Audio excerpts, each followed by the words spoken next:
Olá, pessoal. Só confirmando que todo mundo me ouve direitinho aí. Sim? Ok. Nós estamos hoje aqui, com o intérprete de Libras, que vai nos acompanhar na palestra com a Jenny. Nós gostaríamos de dar boas-vindas a todos vocês que estão conosco aqui hoje. Muito obrigada por nos acompanhar, ouvindo hoje aqui essa palestra tão esperada, né? Acredito que vocês estão aí acompanhando a programação do IHC como um todo. Então, eu já vou dizer para vocês que a palestra da Jenny, como vocês estão esperando, né, vai ser em inglês, mas nós temos aqui um outro canal de transmissão, certo? Que se vocês quiserem acessar, tá aqui nos comentários afixado. A gente tem um link em que você pode ir para ouvir a tradução em português, certo? Da palestra dela. Então, aqui a palestra dela vai ser em inglês, não vai ter legenda, mas se vocês forem para lá, vocês podem ter a versão traduzida, ok? Então, a partir de agora, para que ela nos entenda, eu vou falar em inglês e vocês podem fazer perguntas no chat durante toda a palestra dela. A gente vai coletar e vai fazer as perguntas todas no final, ok? Então, vou falar em inglês agora para que ela nos entenda. So, welcome everyone to the first keynote of the 20th Brazilian Symposium on Human Factors in Computer Systems. We are pleased to have you all here today and share our keynote speeches and panels that you can watch here on YouTube every day this week. Our keynote speaker today is Professor Jennifer Preece. Anyone involved with human-computer interaction has heard of her or learned from the book she co-authored, Interaction Design, a book usually adopted in our HCI classes in Brazil. She's a professor and Dean Emerita in the Information School at the University of Maryland, USA. She is particularly interested in how interaction design and human-computer interaction can support citizen science projects. Currently, she is the principal investigator of community-driven environmental projects funded by the U.S. National Science Foundation. She is a SIGCHI Fellow, author of a broad collection of published articles, and co-author of Interaction Design Beyond HCI, now in its 5th edition. She's a member of the Citizen Science Association and editor-in-chief of Citizen Science Theory and Practice. She's a board member of Vancouver's Stanley Park Ecology Society. So now we are going to listen to Jenny's talk. Jenny, we are very thrilled to have you today in our symposium, in our 20th edition. Thank you very much for accepting our invitation and sharing your exciting research with us. Hello, everybody, and thank you for that nice introduction to Cian, and thank you to the interpreter. I always love watching signings, so I get a little distracted. As Tizian said, I'm from the University of Maryland, but this screen is not Maryland. I'm living in Vancouver, in Canada, and this is one of the views close by. I've been here since the beginning of COVID, but we're also spending much more time here. It's a very beautiful city, but it is cold at the moment. And I'm wishing that I was with all of you because I've always had a wonderful time in Brazil and enjoyed being in Brazil and meeting many Brazilian colleagues. And before I start my presentation, I just want to rather quickly show you a picture of some of the colleagues that I've met from Brazil and a very nice dinner after the first Brazilian HCI conference 20 years ago. So coming back to talk to you now is just a real honor. And I wish I was actually with you, but I hope you'll have a really fabulous conference. I want to give you just a little bit more background about myself, although Tizian has done a wonderful job. Yeah, that's our 5th edition of the book, which I think some of you perhaps know. And we will be working on the 6th edition pretty soon, actually. I'll just go back one. No, that's okay. We will be working on the 6th edition pretty soon. So if you have some comments, I think you can find my email, and things that you would like us to take into account, then do please send them to me. As Tizian said, I'm also editor-in-chief of a journal called Citizen Science Theory and Practice, which I enjoy working on very much. And I'm hoping that some of you may actually, after this presentation, or maybe you're thinking about it now, will submit papers to this journal. There are a number of different categories of papers, from research to case studies, to methodologies, to opinion pieces. It's a range of different things. So hopefully, if you're into citizen science and HCI, then you'll consider submitting there.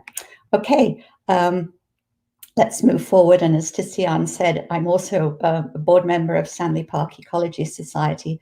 It's a very beautiful park, very close to Vancouver, and it's influencing a lot how I think about using citizen science. Let's move forward. So the plan for this talk, what I want to do is outline a little bit what citizen science and community science are. Then I want to talk about a community-developed environmental project that we're doing at the University of Maryland with two other universities. Then I want to move into talking a little bit about crowdsourcing and machine learning, because I know everybody's into AI at the moment, so is citizen science. And then talk a little bit about data verification, because of course citizen science uses the name science, so we have to be concerned about the quality of the data that's collected. And then I'll end with a few suggestions for future research, in the hope that I can encourage some of you who maybe are thinking about moving into applying your HCI skills to citizen science to think about some of these topics. And then I'll finish with some concluding thoughts. So citizen science broadly is a partnership between scientists and volunteers to collect and analyze data, to plan and develop projects, to communicate findings. And in terms of our current sort of activity in citizen science, certainly in America and in Europe, and I think in Brazil too, we have thought about citizen science mainly from about 2009, with pioneers like Jonathan Silverton from the British Open University and Rick Bonney from the US Cornell Lab of Ornithology. And of course, that sort of coincided with a huge development in apps of all kinds of different kinds of apps that enable us to collect data from across the world remotely and in large amounts, which we couldn't easily do before apps were readily available across the world to many people. But citizen science really has its roots much deeper than that.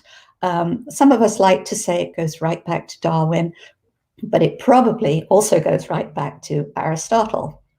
And like many disciplines, like HCI itself, and if you've been involved for HCI for some time, you will, realize that there have been some changes in the name of human-computer interaction over the years. At one point, it used to be called human-machine interaction or man-machine interaction. And the same thing happens in many disciplines. So it's happening in citizen science too, but this time for slightly different reasons. But it's all about diversity and making everyone feel like they're welcome and that they have something to contribute to the discipline.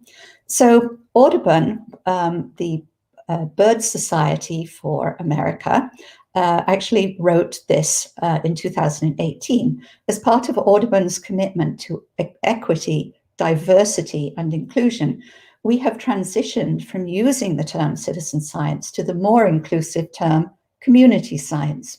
No matter where a volunteer was born or how they came to the United States, we value their contribution to our science and conservation.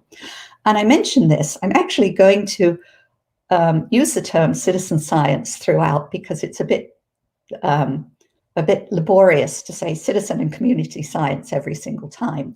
But actually, when I say citizen science, it includes everybody. And in many respects, it is community science. So this is a debate that's going on, I think, within the discipline. So let's move forward and look at the next slide.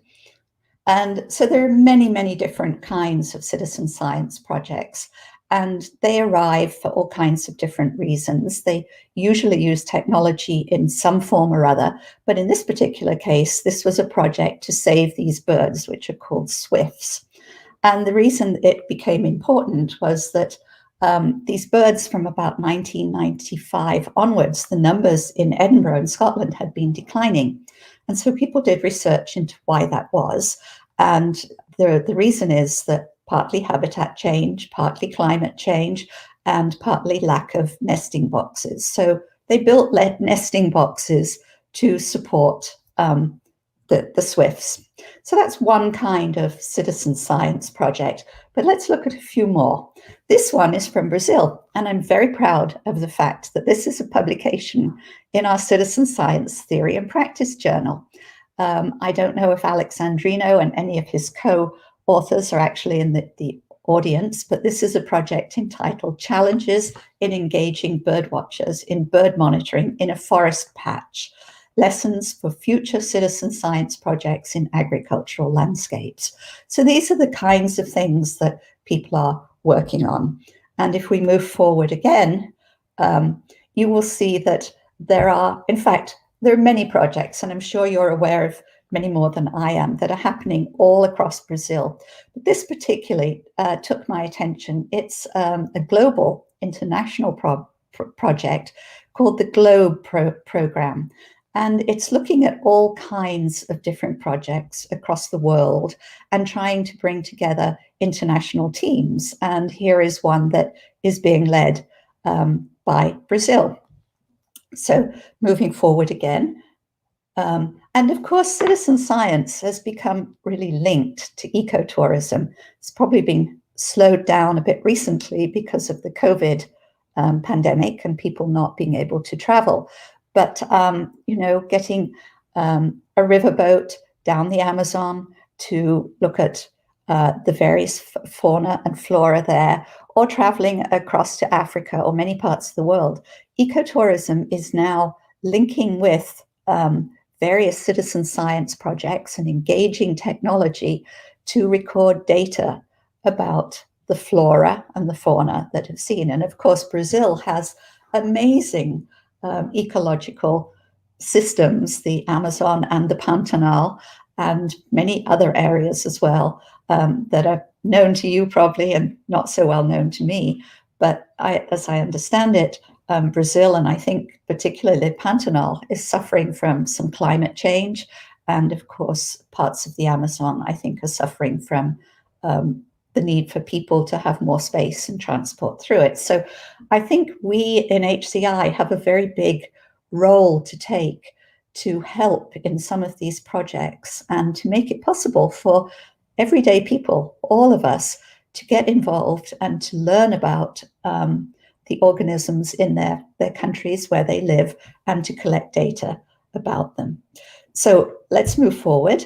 And this was a little diagram that I constructed in 2016, 5 years ago now, which looks at some of the areas that I think are of particular interest to people in human-computer interaction. And I chose these because I think it sums up the range of things that we from human-computer interaction can contribute to. And the first one, I think community, is probably very attractive to those people in HCI who are more interested in, why do people participate? Why do they use this software? How inclusive is it? Does it cater for persons who maybe have physical or emotional or mental disabilities as well as for everyone else? Is it treating the population equally? So there's all kinds of things to do with communities that I think are really important in the broad socio-technical design of systems. data I mentioned at the beginning. Could we go back 1 second, please, on the slides? Data I mentioned at the beginning is really important because we're interested in data quality, data sharing, ownership, and the veracity of that data. So I'm going to come back to that. Technology, well, we all have ideas about that, you know, what to use, for what purpose, where to use it, what kind of input devices, particularly as more and more technology becomes available to us. And design, how can we design to maybe include crowdsourcing, not just by people, but with technology and people and the technology working together. And all of this can help our planet. And HCI has a huge role in contributing to these efforts, particularly as we're all thinking about climate change and habitat loss and loss of biodiversity. So let me move to a project that we've been working on, community developed environmental projects. This project has been running for about 6 years now. It's the NSF, an NSF funded project, and it involves 3 universities, the University of Maryland, University of North Carolina, Charlotte, and the University of Colorado, Boulder. And I think that before saying any more about that, the best way for you to see and get a feel for this project is to look at the video that I hope is going to work. So let's run the video. This project is centered around understanding what happens when we start paying closer attention to plants and animals, waterways, parks, and backyards.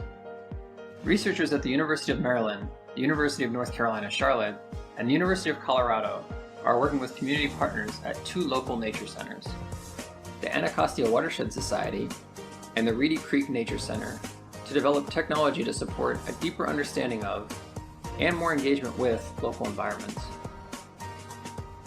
The tool we are developing is called NatureNet. It helps communities carry out projects in their own local environments. In Maryland and the District of Columbia, volunteer watershed stewards learn about improving the health of the Anacostia River by creating projects to manage stormwater runoff. NatureNet helps them map, capture, and share information about their projects with each other and the public. At Reedy Creek Nature Center in Charlotte, North Carolina, naturalists develop projects that will help park visitors to use their mobile phones to collect data to understand more about nature in the park. Visitors can come in from the trails to see their observations and those from other visitors on a large interactive screen at the kiosk. We are now studying the impact of NatureNet on people's knowledge of local environmental issues and actions. Their understanding of science in their everyday lives, their sense of connection with nature, and their scientific, computational, and technology skills. Are you interested in joining forces with others in your community to better understand and protect local places? Then NatureNet may be the tool you need. What is NatureNet? NatureNet is designed to evolve in response to users who recommend new projects and technology improvements through the Design Ideas feature. We think this is a first, crowdsourcing to guide the evolution of a location-based citizen science platform. And now, we're encouraging its adoption and adaptation in many other outdoor settings, from parks to environmental stewardship programs to your own backyard. Here's how you can get started. Participants in NatureNet can also influence the design of technology that they use by offering design ideas, which they can input via the app or website. Interested in learning more about the impact of NatureNet?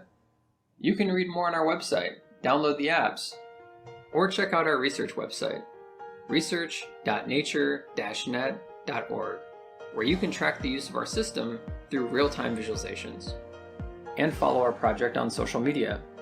We hope that NatureNet will expand and support data collection and communication around environmental issues that matter to you and your neighborhood. Help make a difference in your local environment. Contribute your nature observations to NatureNet today. Okay, thank you. Let's move on to the slide after that. A few slides forward, up to the slide 18. That's great. That's great. Thank you. Yeah, that's the one. So I hope that video gives you a little bit of idea about what that project was about.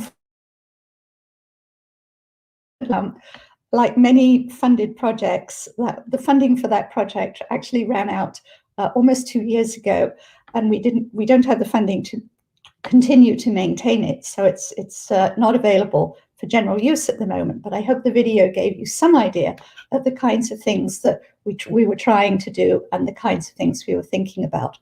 And in doing that, we developed a little, very simple participatory design or co-design model. And I was thinking about this in terms of, how do we map between technology and what people actually want? So way back, this used to be called task analysis, and it went through various different forms, and it was reinvented as activity analysis and various other things.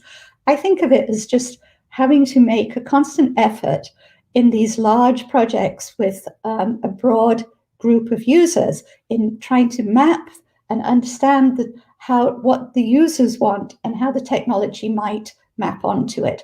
So when we started, we thought we had a pretty good idea, and we thought that our technology mapped according to D, for example, where the technology and the users' needs are quite closely mapped together. We knew what they wanted, we thought, and we knew how we were going to design for it. But at various times, different groups within this broad community project wanted different things. So sometimes, what we were doing with one particular group might be represented more clearly by A, in which the blue users and the red technology did not overlap. They did not coincide.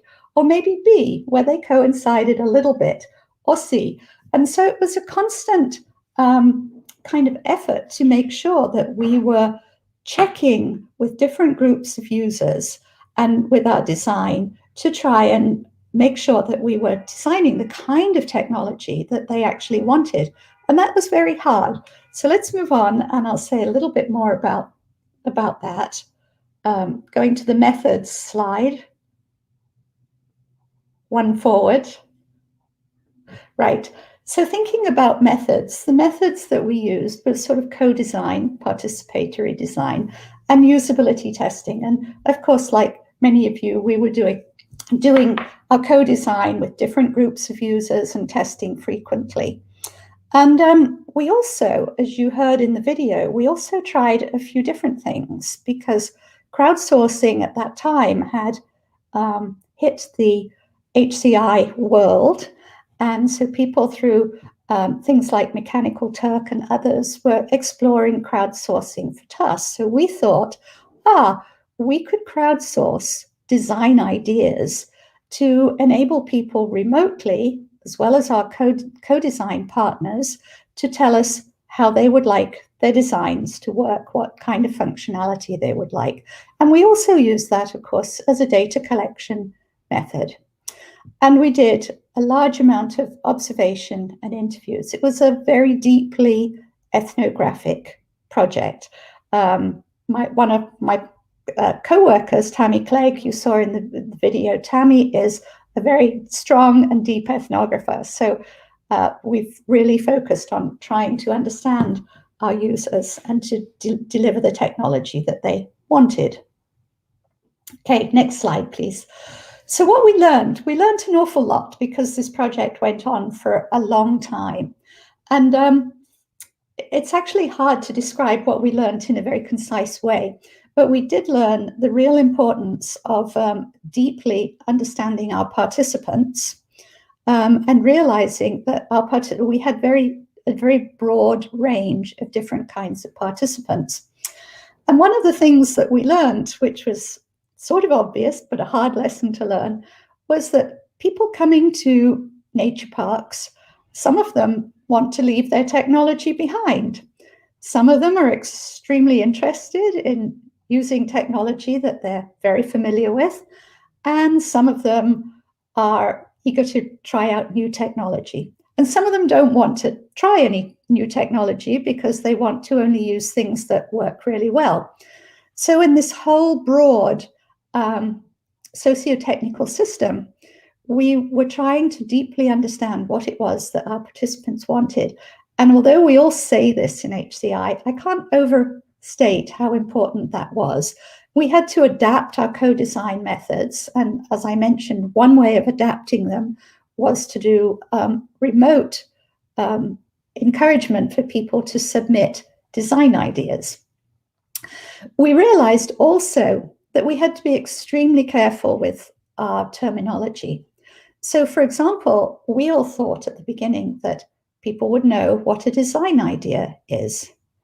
But no, they didn't. So we had to give them examples of design ideas. And even more than that, we realized that many people are shy. I'm sure some of you are, and I certainly am. And some people weren't sure if their design idea was a reasonable idea. Was it a sensible idea? Had somebody else already suggested it? Would they be laughed at by other people? Or was it just a simple usability fix? We were interested in all of these things, but actually, unlike often when people speak to you, if they have to put something in writing and send it to you, they feel a bit more shy about doing it. So that was a big lesson for us. Also, the complexity of working with a community. Communities are big, and they are very variable, as I mentioned earlier, in the kinds of people that are working there.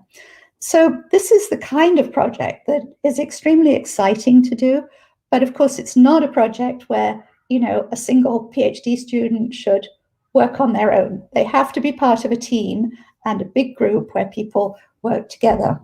And the other thing is, of course, in HCI, we keep coming back to this, but sometimes when we're in the depths of doing our projects, we forget theory can really help. And sometimes that theory comes from outside of the discipline. And on this particular occasion, I mentioned Tammy Clegg. We got interested in a theory called the third place.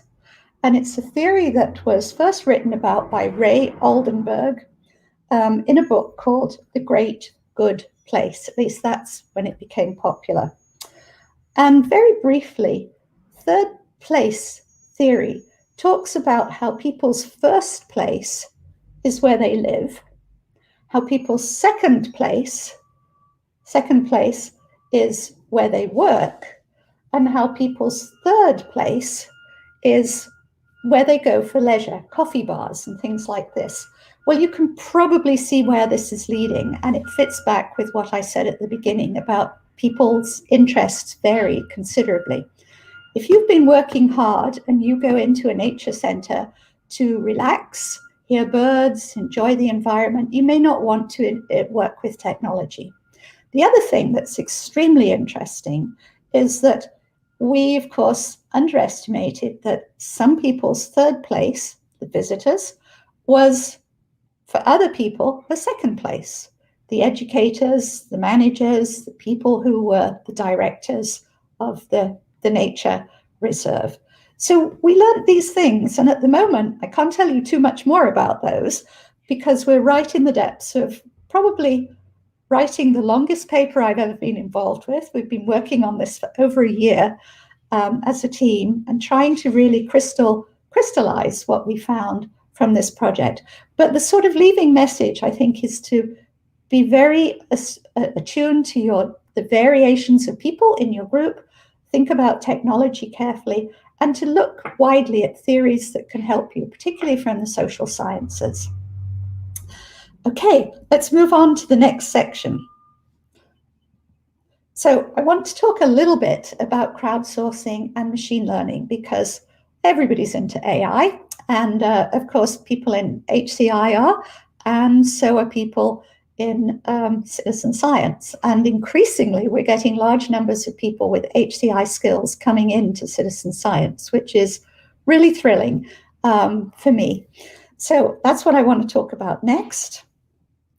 And several of you will know this system because I've talked about it in other talks a long time ago, and it's still there. It's an app called iNaturalist. It's pretty fantastic. You can use it on your phones, different phones. You can download it to your laptop, your tablet. in many ways. And iNaturalist is really interesting and really inspiring. And one of the reasons it inspires me is because iNaturalist was started in about 2009. And if you can see from the screen that this was a screenshot that I took recently. It's got about over 62 million observations from a very large number of different participants, 4 million or more participants, making all these observations. But believe it or not, iNaturalist was started in 2009 by 3 master's students from the University of Berkeley. I find that fantastic.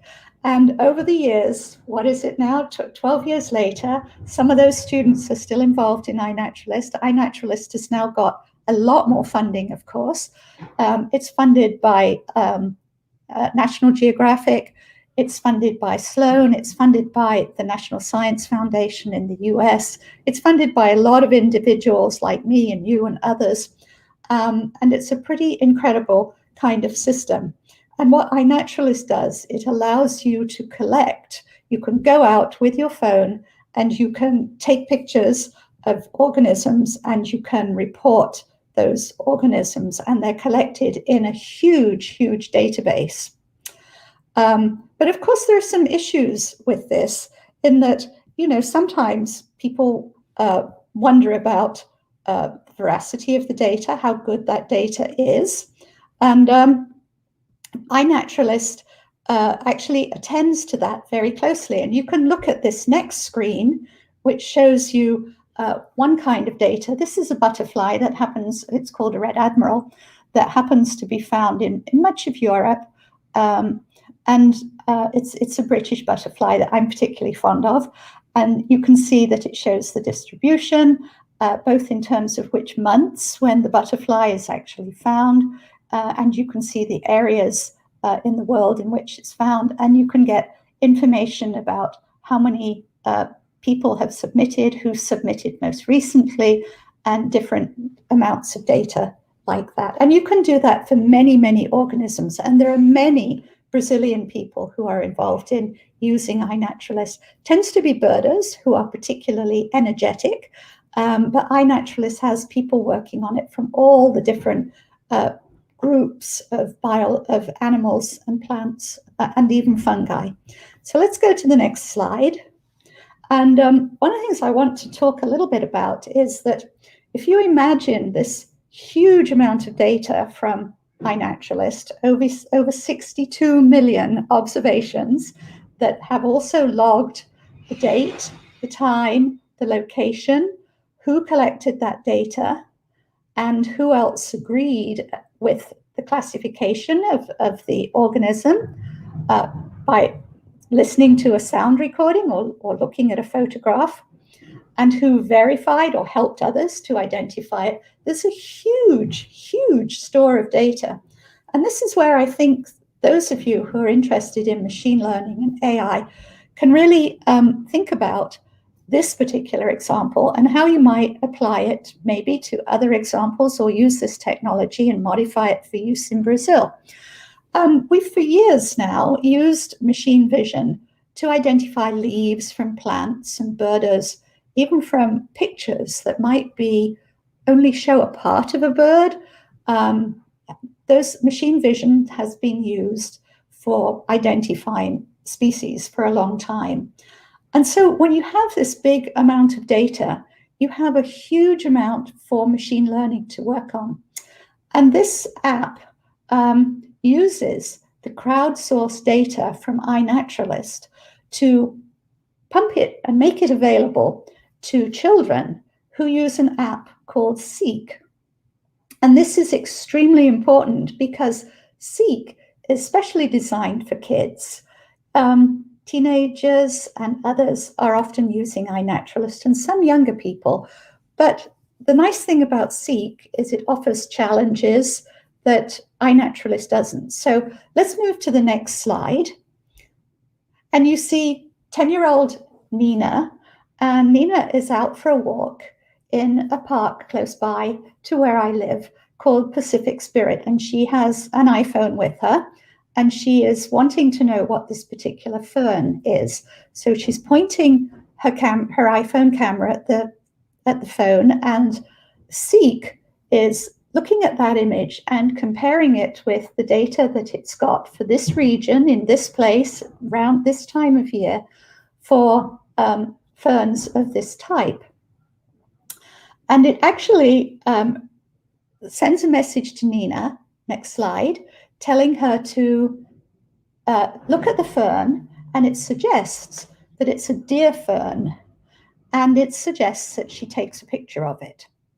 And so she can take a picture using her cell phone camera, and the fern is, this picture is recorded in her recordings on her part of the system, and she maybe is told to collect 3 ferns or 5 plants growing in the forest or 3 insects, and so she gets different challenges, and then she gets rewards in the form of badges for looking at these things. Now, Nina was doing this during the time of COVID, and she was extremely motivated. She was going out into her back garden. She was going out on walks with her parents, and she just loved this app. And this data can also be recorded in iNaturalist. Sometimes it doesn't always give you the exact species. Sometimes it just gives you the group. And of course, it does rely on other people being in the area and the iNaturalist having that data in its database that it can give to children. And the special thing about this app is that this app is completely safe for children. It's sort of isolated. Other people can't get involved in it like they can in iNaturalist. So parents are very happy about this kind of application because they know their kids are safe. It's completely self-contained. Let's go to the next slide. So that brings me, safety is a big issue for children, but in any of this kind of citizen science work that harnesses HCI, uses HCI, data verification is a really important thing, because citizen science or community science, I keep referring back to this, is a science. So science relies on good quality data. So let's talk a little bit about data verification. Next slide. Thank you. So this is another app that I'm sure some of the enthusiastic Brazilian birders know about. In fact, I know they do because I've seen birds from Brazil reported in this app. And so with eBird, which comes from Cornell, they have many millions of observations of birds from across the world. Incredible. People are using eBird throughout South America, throughout Africa, Europe, North America, everywhere. And again, individuals can collect their own data, but they give this data to the scientific community. And so in order to give it to the scientific community for scientific research, the data needs to be of good quality. Now, if you're only a so-so birder like me, you sometimes make mistakes. So there needs to be a system to make sure that that data is of good quality. And this is where HCI people and others can really be helpful. Let's move to the next slide. Now, this is a bit of a personal story from my life in Vancouver, in that I went out bird watching, and I saw this bird called the grackle, which is a bit of an aggressive looking bird, but there was only one of them. And I spotted this bird, and I didn't get a particularly good look at it, but I did get a sort of photograph of it, and I reported it. And I reported it on eBird, and I didn't really see its tail because there was vegetation in the way. And I reported it as a common grackle. Well, within a day, I had got a message from an expert in the field, because there are various experts around that help novices like me and also check their data. And I got this very nice, polite message back that said, we know that bird. We know that actual bird. That bird's been around for a couple of weeks, but it's not a common grackle. Try and find it again and look at its tail. It's actually a boat-tailed grackle. Now, could you please go into eBird and change your record so that it's recorded as a boat-tailed grackle?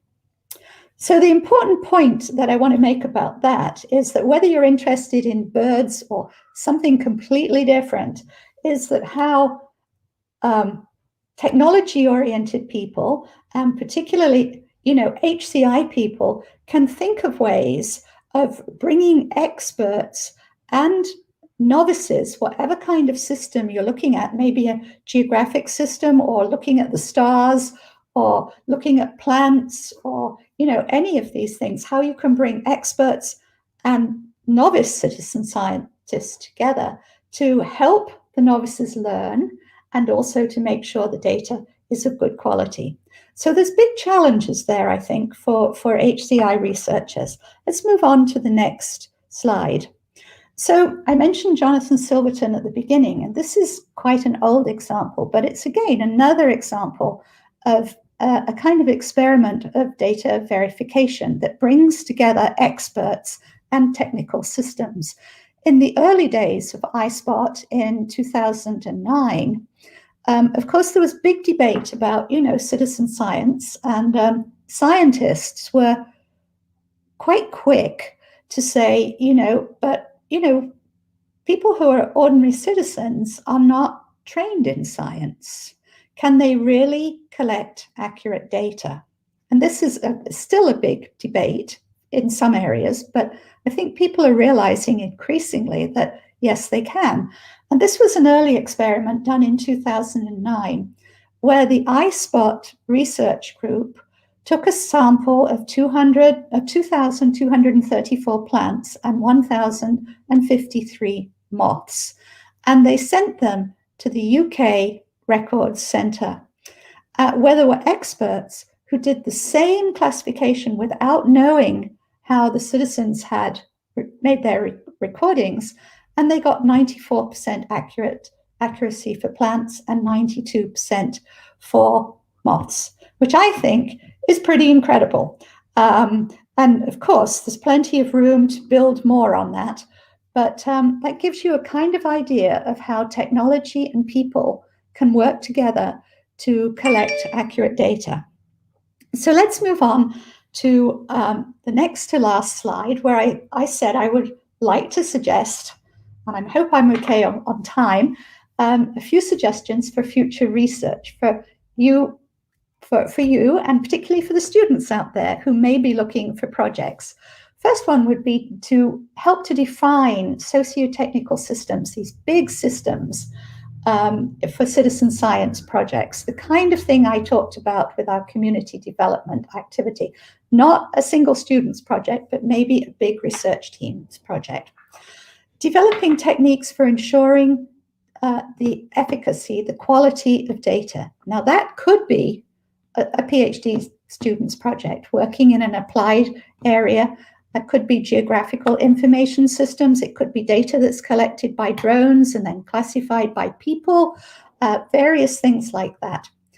And then to design and harness machine learning and AI for citizen science, machine vision using and machine learning using these very large bodies of data. And things like iNaturalist and eBird, you can go to their sites, you can see their data, you can download their data, you can use it. You can also see, particularly on eBird, a fantastic range of data visualization tools. So if you're into data visualization, that could be a nice project for you. To develop new input devices and to look at the data that's collected through those. Sometimes they might be small hardware devices that, for example, a lens that goes on front of a camera.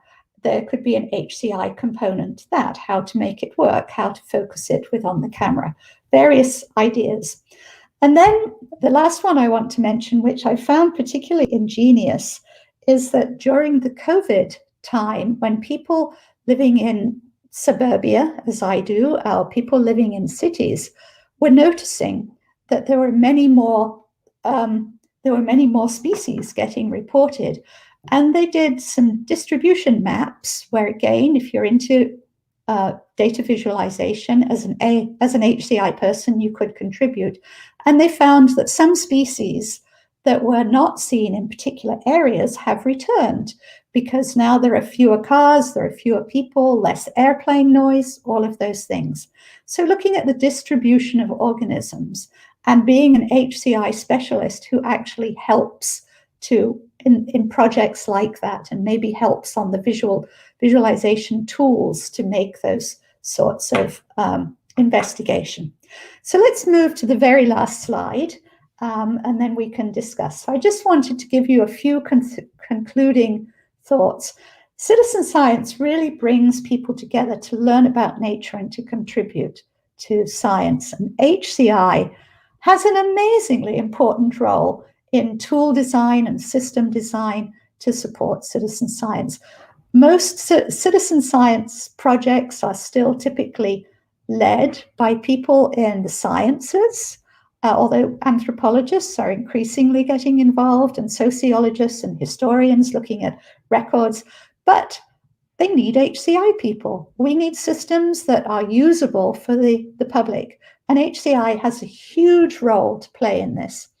So participation in HCI changes, and participation in citizen science changes, and HCI can help to respond to that. And I think we need to think big. HCI and citizen science together, I think, really helped save our planet during this time of climate change and habitat loss and loss of biodiversity. And we in HCI, it's time we started thinking about HCI and citizen science as being the third scientific revolution in which we really help to save our planet and to save the species for future generations. And HCI has a huge role in doing that.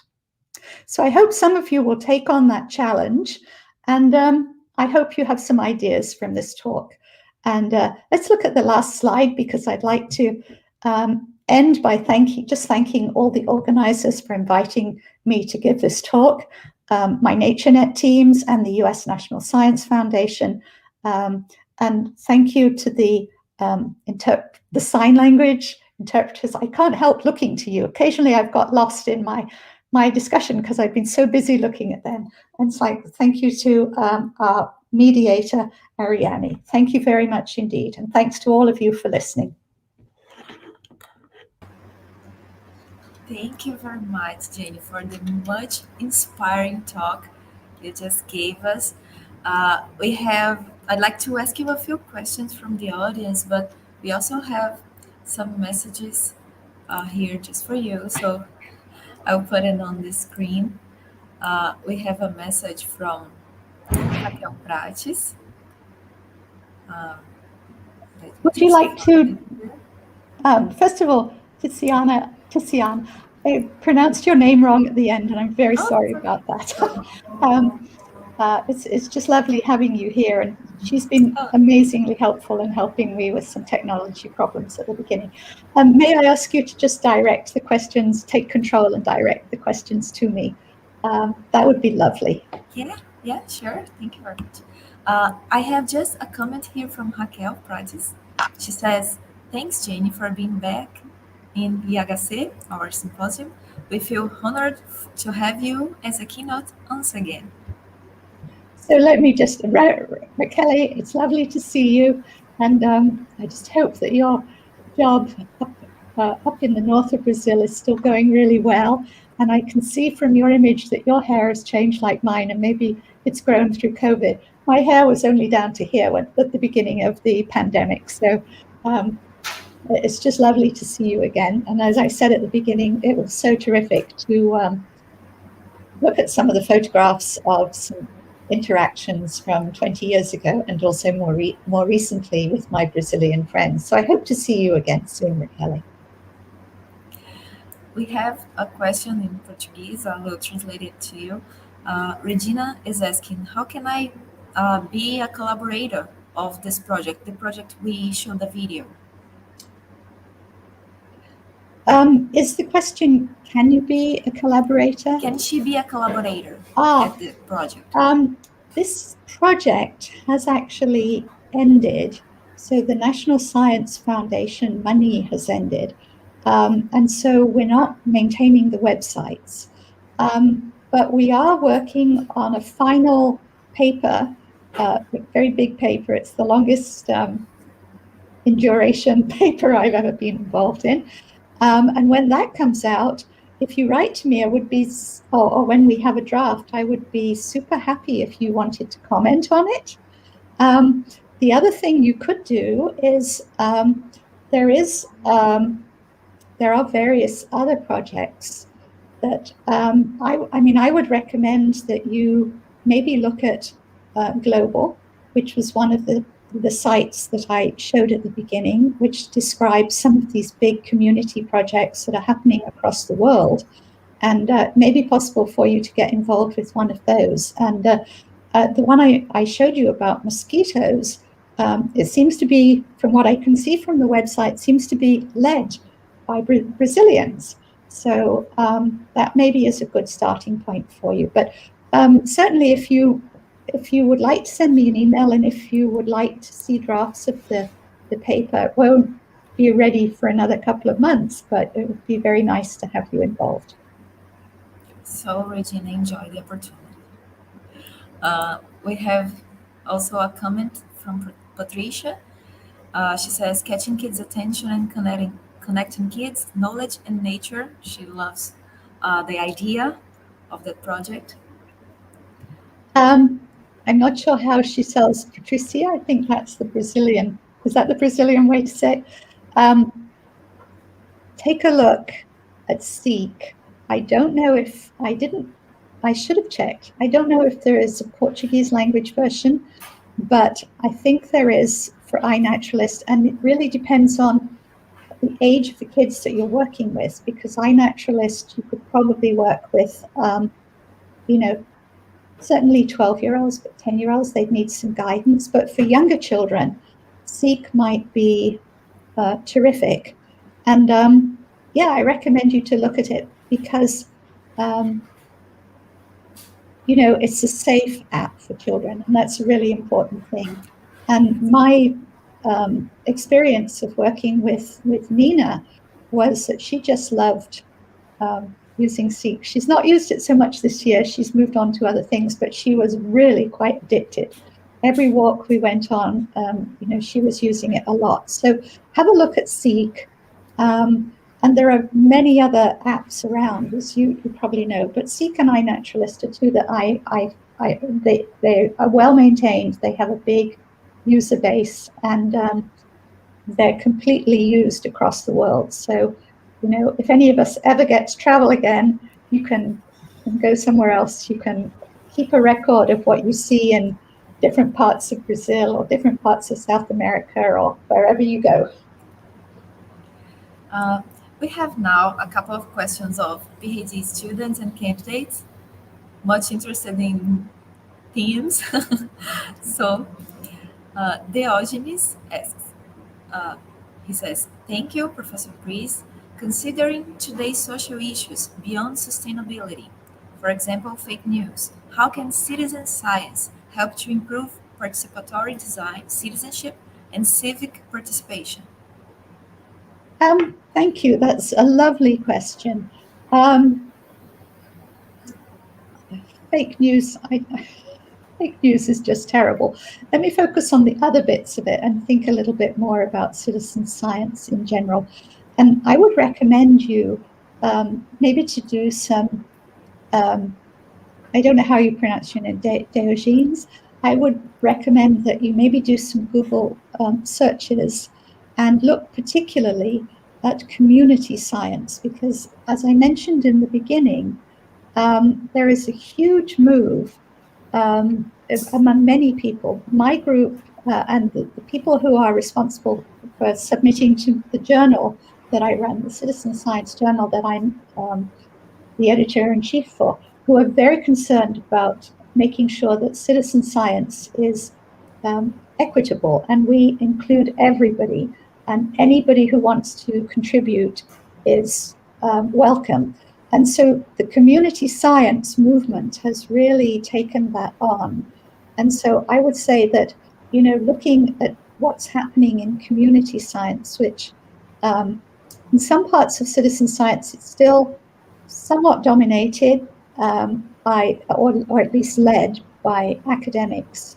But community science is really pushing outwards to involve anybody who is interested in it, and can be involved in not just the participatory activity of science, but also participatory citizenship. So I happen to have talked a lot about the stuff that interests me and the biodiversity issues and related to climate change. But there are local groups with all kinds of different local projects. And these include people who are concerned about, for example, water quality, looking at, industrialization and water that's maybe used by industry and is released into the river. So there are people, local groups, who are looking at that and collecting data and using that data to lobby their local government. So, for example, the project that I talked about worked with a group called the Anacostia Watershed. And that's a river that runs through the eastern part of the District of Columbia and the eastern part of Maryland. It's traditionally been an area where people with poorer people have lived, with not a lot of income, and poorer people, new immigrants to the United States, have lived. And people there have collected a lot of data about water that's been used for cooling in the power plants and then pumped into the river. And then they have used that data to lobby their local government to make sure that the industrial uses of this water for cooling is not going to harm the natural environment and not going to make drinking water unable, so that people can't drink it. And even on a sort of more obvious basis, there are groups of people who are collecting evidence about trash, particularly plastic, in rivers and streams and in the ocean, and getting together to clean special beaches, which the stuff that I've been interested in is cleaning them for organisms, but of course cleaning them for kids, cleaning them for humans to use those beaches. So there's a whole set of things that are outside of, if you like, science, which are to do with participatory citizenship and civic participation, that I think are very interesting and important. And I think some of the ideas that I hope I talked about, particularly getting the use of technology with people, not taking people out, but the use of technology and people to collect data, to crowdsource that data. It does a couple of things, as well as having the data so that you can complain to the authorities. It involves people in interacting with each other, in getting to know each other, in forming a civic group, and it helps to educate people. Why do we care about whether plastic is dropped into our streams? It doesn't look very nice, but what's the problem? Why do we care about the water that's coming out from the power station being warmer than the water in the stream? What does it do? What's the problems? We can't see any chemicals in the water. Is it really clean? Well, maybe we should learn to test it. So there's projects like that, and there's also projects that look at, the history of small groups. So local towns' history, and many people get involved in that. Sometimes it involves, machine learning of trying to translate historical record using machine learning. But sometimes you also usually need people to look at the translation and say, oh no, that word's completely wrong. That wasn't a town, that was something completely different. So there's a tremendous opportunity for those of you interested in HCI to bring together, your HCI skills with your desire to improve participatory citizenship and civic participation. So it's a wonderful project. There's lots that you can do. It's a lot of insights now for everyone. We have, Jenny, a couple more questions, but I know we have already extrapolated a little the time we gave you, so I don't know if we could do like maybe one or two more questions, or we can also wrap it up. That's not a problem. It's fine with me. It's really up to you. I'm leaving it to you as the manager. Really okay, so I have here another student question, and I know she's looking for a PhD team, and maybe it's a little related with what Diogenes asked. Nayana is asking, Professor Preece, what do you think would be opportunities and challenges in using citizen science in the context of Internet of Things? Wow. So Internet of Things, many different devices and different kinds of input devices, many different kinds of machines, many things that typically don't come under what we think of as a laptop and a cell phone, and the things that we're regularly using. So things like washing machines and smart devices and little robotic devices and all kinds of different things. Is that how you're seeing Internet of Things that are all being linked together? Good. Okay. So challenges in using citizen science in the context of Internet of Things. That's a pretty challenging question. It's complex, right? It's a lot.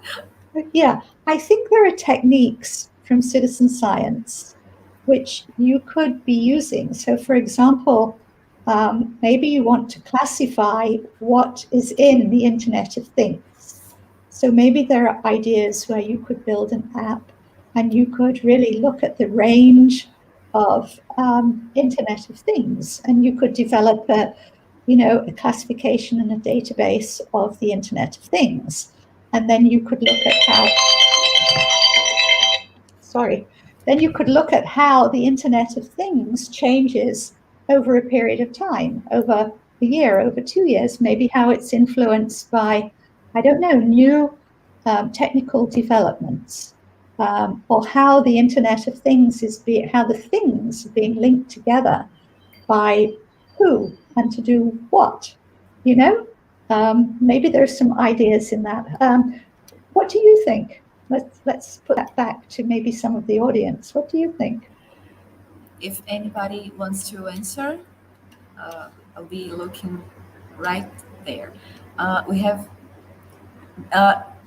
while people type, I have here the answer from Raquel. She says, thanks, Jenny. Hope to see you in person that's soon. great. Yeah. Thank you, Raquel. Hope to see you soon too. Continue. She says, Jenny, thank you very much for your talk. Very inspiring. You have talked about methods, using and analyzing data. One challenge in creating citizen science systems is deploying it, getting people involved in critical mass, especially nowadays, as there are so many apps available trying to get users to adopt them. Yes, I absolutely agree. And you remember that little 4-part diagram that goes back to 2015, and the first one, 2016, the first one I mentioned was community. Raquel, there are there's quite a lot of papers, if people are interested in this, in the journal Citizen Science Theory and Practice. In fact, it's one of the biggest areas that for a long time people have been working on, both from the HCI point of view and also from the citizen science side. So we have a lot of papers on that, but it's still a big problem. And I can't resist putting in a little plug here. Where we don't have as many papers as I would like to see is on the sort of HCI perspective of some of these issues of getting people on board. This was one of the reasons why we tried in the presentation that I gave about the development of NatureNet for community-driven projects, why we tried to explore with asking people to submit to crowdsource design ideas, it only really partially worked for us because, as I mentioned, people got shy about doing it. In our particular case, we put in a lot of effort to encouraging people that any idea was an important idea and putting some examples of ideas out there so that people didn't feel that their ideas were silly or too trivial to mention. So those sorts of things helped a lot. And related to that, I mean, we were a fairly small project. So there's two things that I kind of feel about that is that if you work with something like iNaturalist that is already developed, you have a huge user population there, a really enormous user population. And if you're a tool, for example, there are certain groups of organisms like birds, where you put in a bird sighting and you will have people within a few hours responding to it. And one thing I didn't actually mention in this talk, but I could have done, is that iNaturalist has a reward system. So you get rewarded for help. You get rewarded for the number of observations that you make. You get rewarded for the accuracy of those observations, but you also get rewarded for helping others. And that's really important. So if you put in, an observation about, or I put in an observation about a toucan, for example, and you jump in and you say, well, this area, this toucan, yes, you're right about a toucan, but it's actually something toucan. Then you get some rewards for doing that, and they keep a kind of scoreboard. Now, I have mixed feelings about this. Some people love this, and some people don't. And if you look into iNaturalist and you look at the scoreboards, I wish I had a picture to show you handy. They do the top 500. And the person at the 500 point has literally thousands of observations. So it's extremely competitive. I mean, there are millions of people across the world, and it's very competitive. Some people are put off by something being so competitive, but some people are kind of challenged by it. But it's an idea that you could take and apply to a smaller community, as your local community. The problem with working with a brand new project is it does take a lot of time to get people involved. And so you have to be prepared for a lot of upfront support, which is quite difficult. I mean, one of the messages that we're putting into our last paper on that project is that actually we were quite a big project by NSF standards. We were 2.5 million, which by the particular, it's not big compared with some of the projects on robotics and stuff like that, but for an HCI project, it was quite big.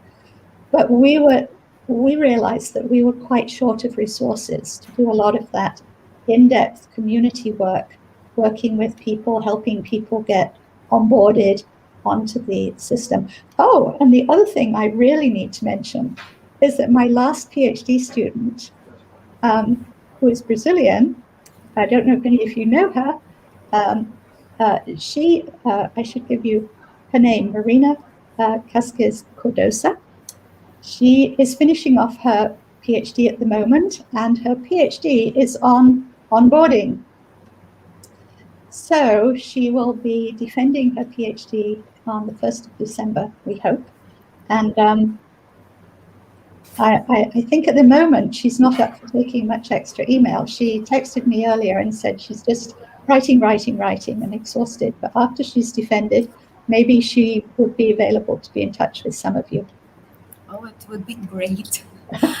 Maybe you'll get her to give a talk. It's very interesting work. Jenny, we have a lot of questions and a lot of compliments to your talk. People are amazed. They say wonderful talk, many thanks. Thank you very much for the excellent and inspiring talk. It's been an honor having you again with us, and we hope we can welcome you to Brazil in person soon. André says this. But unfortunately, our Yeah, program. I forgot the name. Is your program. Our translator has a different event now. Right. We should write it up. We are amazed by your talk. It's been a pleasure to be here with you. We are definitely inspired. I definitely want some of my students, PhD students, to go into this area. It's really amazing. And if you want to join us at our program, you have access to Hoping, and please be there. We would be delighted. Thank you very much once again for your presence and your amazing talk.